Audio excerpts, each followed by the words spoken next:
Back to the Dean Obeidallah show. Right now, very happy to have on Alex Vindman. Everyone knows him. He serves as he's a retired lieutenant colonel. He was a whistleblower, testified before Congress in Trump's first impeachment about the infamous call to President Zelensky. He retired from the military after 21 years, after his promotion to colonel was delayed, and now he's running for the United States Senate in the beautiful state of Florida. Alex, nice to have you on, my friend. Great to be on with you, Dean. It's always good. I grew up in New York. You're New Jersey. We're like, cousins or something of that nature. But yeah, I'm running for U.S. Senate in Florida now. This is great. And so you moved to Florida a few years ago. I was reading about your story. Yeah. And then I know at the beginning you were not really, the idea of running for office wasn't the top of mind. And then something happened and that changed. Could you share a little? Sure. Yeah. So my connections to Florida go back a ways. I've been coming here for a long, long time. Whether it's some training in the military or visiting, friends that might as well be family. Florida is the first place I got a chance to choose where to live after the Oh, Army telling me 21 more than 21 years, go here, go there. So this is where my wife, daughter, and I settled for my post-military career, and this is where I frankly moved my dad, 93, my mom, 78, about 6 months after we got here. So he's 10 minutes down the road. Um, why did I choose to run? I think the fact is we don't have to, for those of us that are paying attention and looking at the news headlines, we are in a really unprecedented level of chaos and threats from at home and abroad. And I swore an oath in the military to defend the Constitution, defend Americans against all enemies, foreign and domestic. And I see those threats around lots of different corners, whether it's what's going on with regards to the signals from the very top mhm. that ICE could brutalize populations, abuse members of our community. We have a large Hispanic presence here in South Florida that feels very, very insecure. That is very, very disturbing to me. I think the corruption, and I'm frankly known to a certain extent for my calling out corruption at the highest level Right. and suffering the costs of that. But it was the right thing to do, and holding power to account is absolutely essential. Otherwise, uh, absolute power corrupts absolutely. So I think the corruption factor is critical, and then the cost factor. I moved here to Florida because it was an affordable place to go. It was a place that didn't have a state income tax.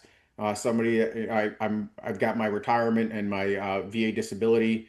I wanted to make sure that we could afford the lifestyle we wanted, and things are getting too expensive because I think the system across the country is really seems like it's being fixed against ordinary working people, where the ultra wealthy could hobnob with the political elites, and they're the beneficiaries, collecting vast sums of wealth, and the burden seems to be shifting to ordinary people. So all these things compelled me to get off the sidelines. I thought I was doing a lot already, frankly, Right. but pitch in the most direct way possible and try to represent 23 million Floridians and be the fighter in their corner. That's why I'm running, and frankly, that's why I'm one of the reasons I'm talking to you because I need some help, and I'd love for folks that want to be in this fight with me to join me at alexvindman.com and sign up to this fight together.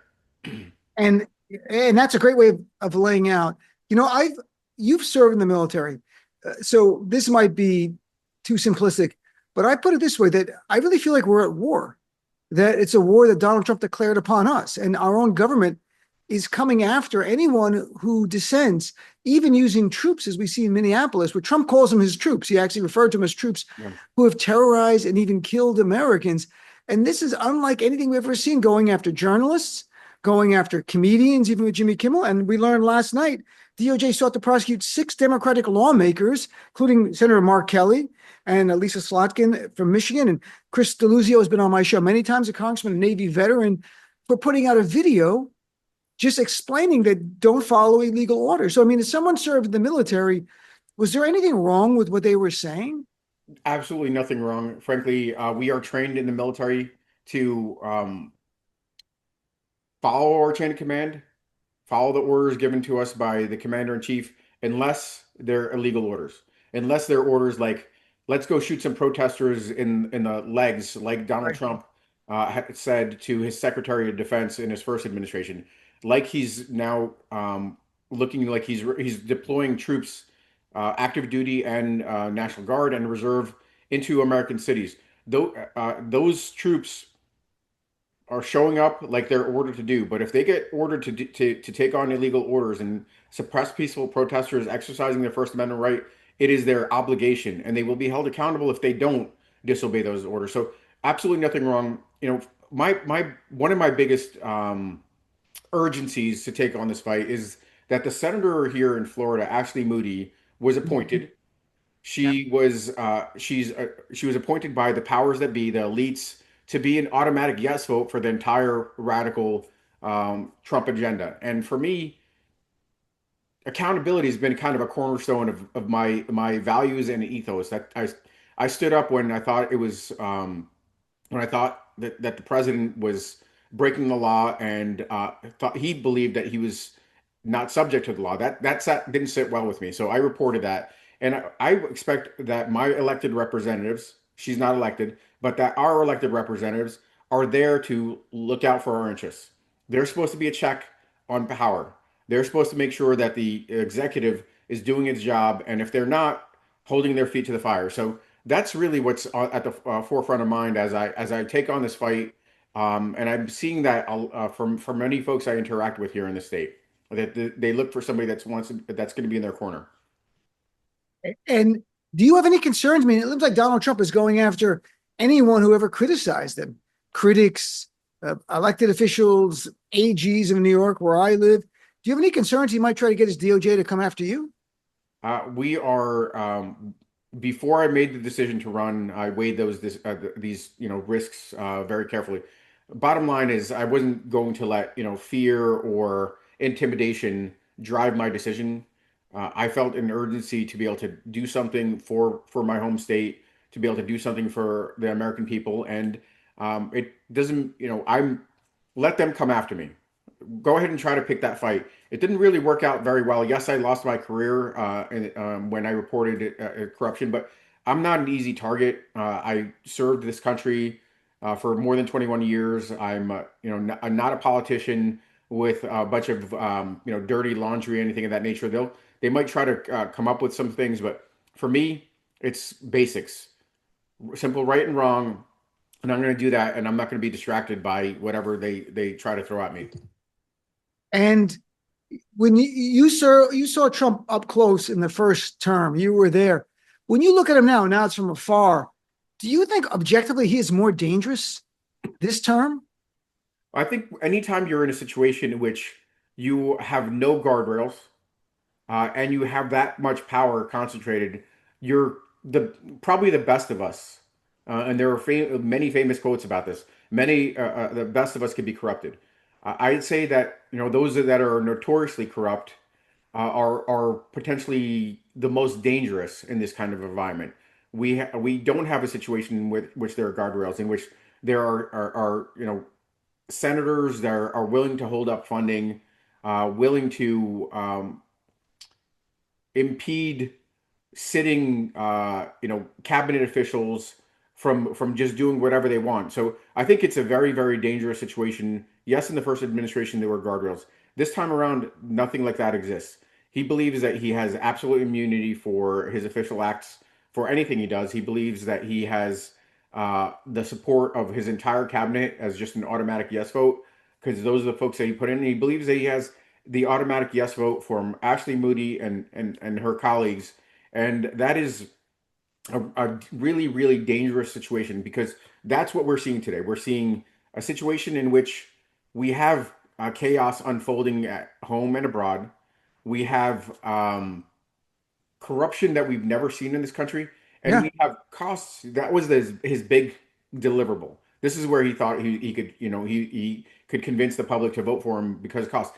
In fact, we've had the reverse effect. We've had costs, especially in the state of Florida, go through the roof on things like homeowners insurance. Being able to afford a home is out of reach. I think people are getting crushed with regards to healthcare. Just the everyday expenses are too much. I'm paying half my dad's rent in order to be able to afford to live in Florida. These things should not be happening in our system, the wealthiest country in the world, people should have access to, the happiness and prosperity that this nation has promised, and that's not what's being delivered. Now, on the show today, I also have Michael Fanone, the former Capitol Police officer.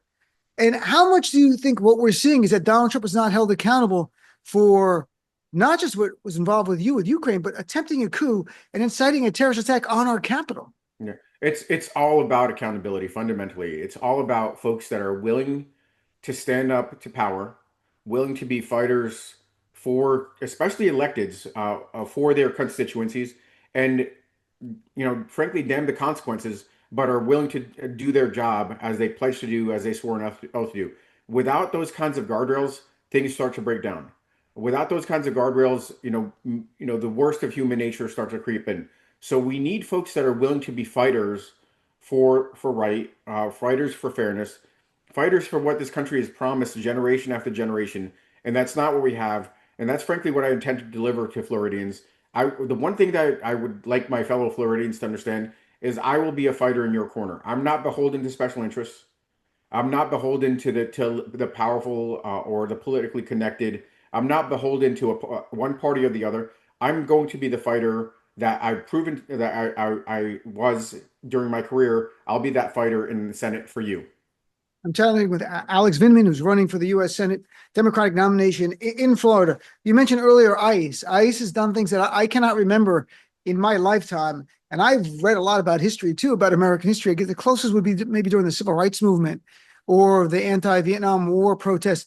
But to see ICE be sent and used as a tool, there could be some really good people in ICE who joined years ago for the best of reasons.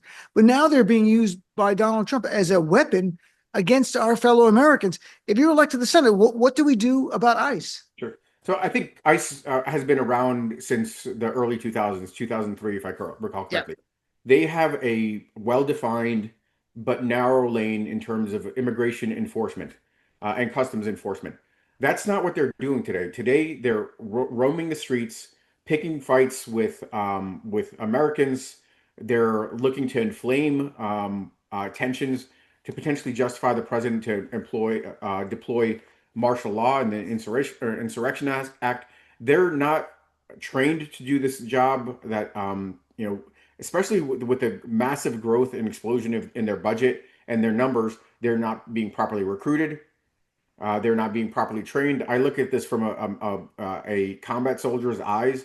We would make sure that even in our enemy, in the combat zones that we operated in, amongst the civilian population, we were treating folks with dignity and respect and with an effort to de-escalate, not what we're seeing happen in our city. So what we need to do is make sure that before another penny is spent on ICE, that they go back to their roots with their narrow functions on immigration and customs enforcement.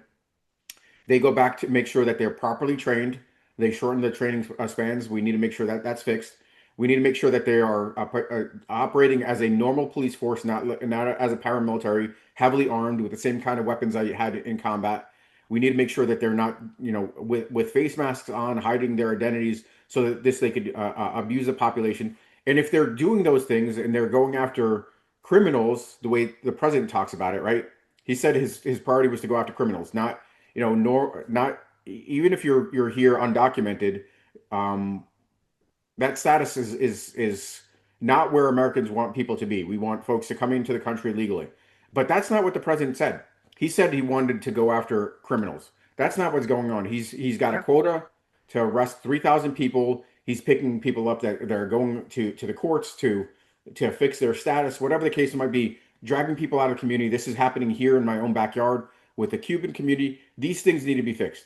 And the way you do that as a senator is you haul in Kristi Noem, you haul in the leadership of ICE and CBP, you ask their questions, and then you hold their feet to the fire with regard to the budget. That's what I expect to do, not just a BS rubber stamp that Ashley Moody is to this entire agenda, spouting off about like stolen elections and nonsense that doesn't, just making up fairy tales.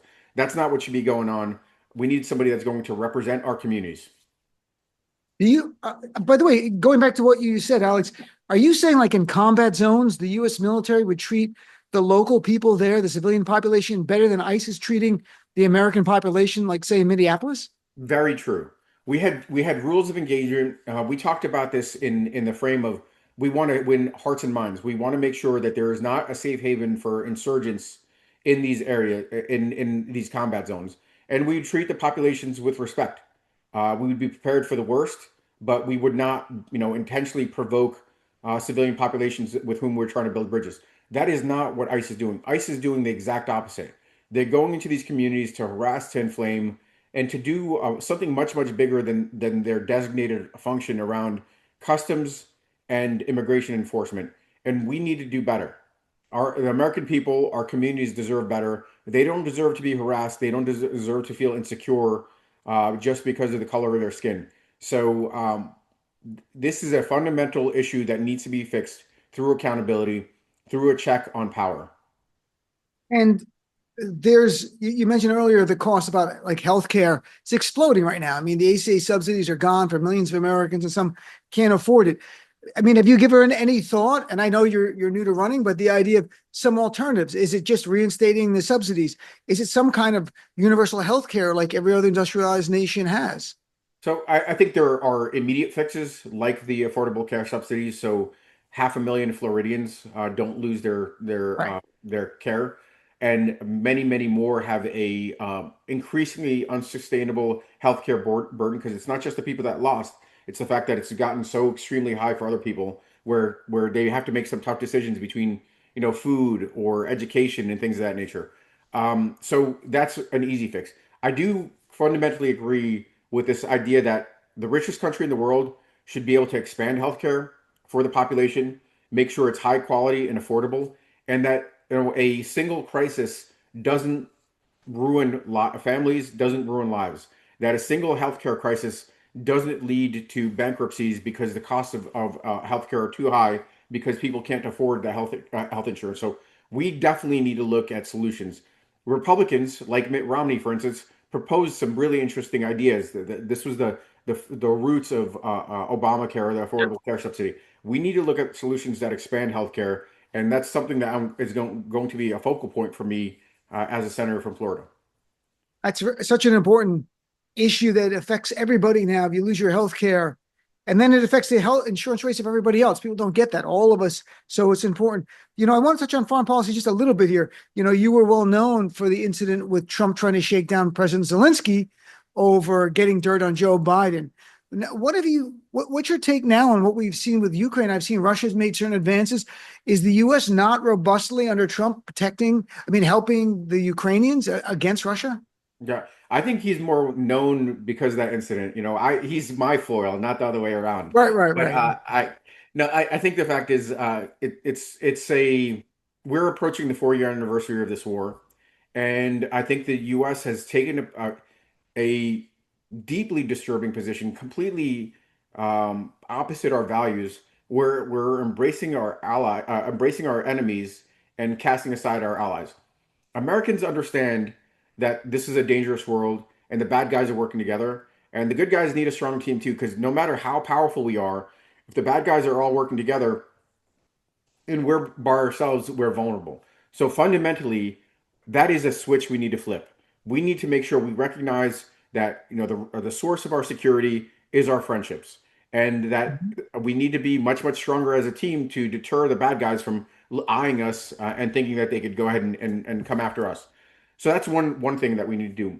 And specifically with regards to Ukraine, Ukraine is facing off against the U.S., one of the U.S.'s biggest challengers, and they're inflicting major damage on Russia that makes Russia less functional and capable of attacking us and our friends. So, that's a very economical way for us to do what we spend billions of dollars with our defense budget. To try to deter Russia, make sure that they're not a threat to us. The Ukrainians are doing this for like pennies on the dollar. The other thing is that we need to realize is that Russia's aggression doesn't end there. China's aggression doesn't end there. They're eyeing this situation there, and if Russia is successful there in Ukraine, it's going to be more. It's predatory. It's going to go after the Europeans, which have been our biggest trading partner, our major source of security.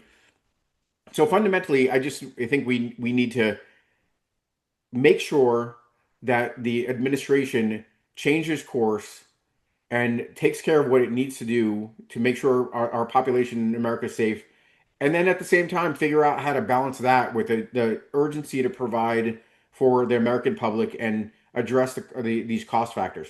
One thing we should not be doing is we shouldn't be engaging in tariff wars or Trump taxes on the population. These Trump taxes are a huge burden on the American public. Hundreds, and I've seen estimates of thousands of dollars were levied on every single American last year because of Trump's tariffs. We need to rein in his taxes, and the Senate can do that if they have the right elected in there, not just a rubber stamp for his agenda. And it is a Trump tax, and that's a great way of putting it. There was just a study that came out yesterday, $1,000 a family.